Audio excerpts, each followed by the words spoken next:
I like that. That's pretty efficient. Yeah. Not as efficient as what we saw on Saturday night in Charlotte. It was a special MLB Network presentation. Got a chance to call a AAA baseball game between the Syracuse Mets and the Charlotte Knights. That's the AAA team of the Mets, AAA team of the Chicago White Sox. Raul Ibanez, former big leaguer, Joe Martinez, former big league pitcher. They were my analysts in the booth.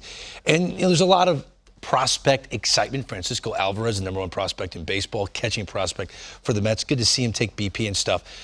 But there's excitement because of the way minor league games are being played. There are experimental rules that fans can't get enough of. And I wanted to see it in person, and I got a chance to. I want to start with the pitch timer.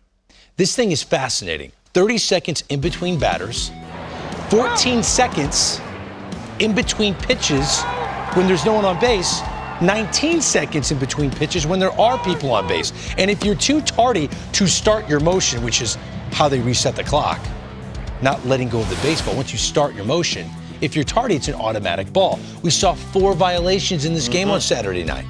Now, look at this. Impact of the pitch timer on gameplay. In 1 year in AAA baseball, through August 7th, we're talking about a difference of 30 minutes. The game on Saturday night was a 1-run game, and it was 2 hours and 15 minutes. That's it. Pace of play was exciting. Now, the other aspect to the game that was just fascinating was what was called the ABS Challenge, the Automated Pitch Strike Challenge. Any pitcher, catcher, or batter can challenge the call of ball or strike. And immediately this technology, which is reminiscent of what you see in tennis, shows up. The umpire, the dugout has no say. It has to be immediate. And this technology comes up on the screen in the ballpark, on television, full screen, and you only get 3 challenges per game. So the onus is on the player, and the players that can only make that decision are the pitcher, the catcher, and the batter. No help from the dugout. Has to be immediate, you touch your hat. Now, some minor league managers are not allowing their pitchers to make the determination of whether or not to challenge. Because again, you only get 3. So they'll only let their catcher do it because pitchers, Dan, as you know, they can get a strike. And I can tell you that because throughout my career, I don't know how many times I threw a pitch that I would have bet you my life was a strike, went in after the inning was over, went and looked at it on video, and it was a couple inches off the plate. No doubt about it. The other aspect to the ABS Challenge and their ability to determine what is a strike and what's not a strike, the strike zone has moved to the middle of the plate. Okay. So let's say this is the home plate. This is the back of home plate. This is the front of home plate. They used to determine what's a strike by the front of home plate. But so many batters are in the very back of the batter's box, like you were in your career. Your foot's on the back chalk of the batter's box.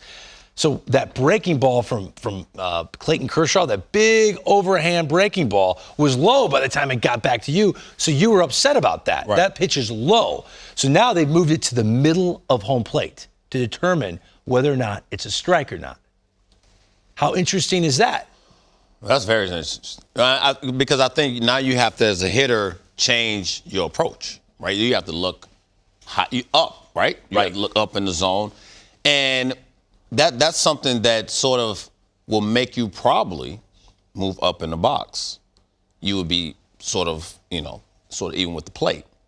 My point is you start tinkering with stuff. And I'm not saying it's bad. No, we talked to minor league players about that, and they said it took a while to understand what the zone is. Right. Because now we're not trying to figure out what a home plate umpire's zone is and what my strike zone is. It's all data-driven, and it's based on your height. So it is adjusted to Jose Altuve, who's 5'6", to Aaron Judge, who's 6'7". And this technology is immediate. I went into this thinking to myself, are we going to get more instant replay?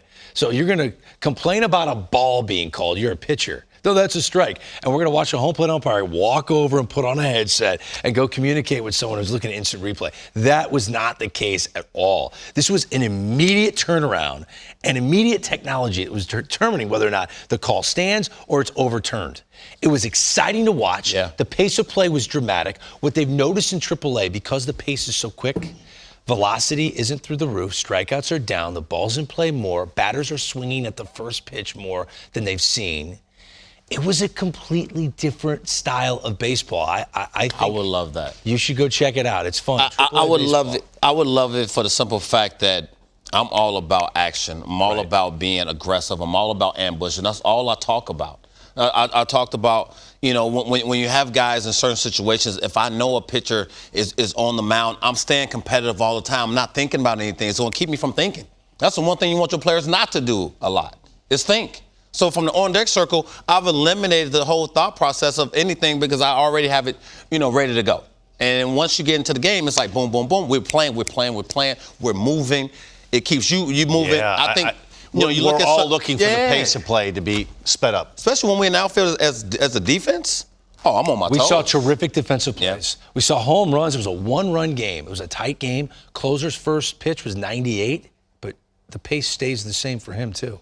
14 seconds. His fastball towards the back end of that inning, 94 miles an hour. That's a drastic difference to a hitter. Oh, it's night and day. Yeah, right? So who knows? AAA baseball, bullpenning in AAA baseball might not be the in vogue thing if you want to win those AAA games.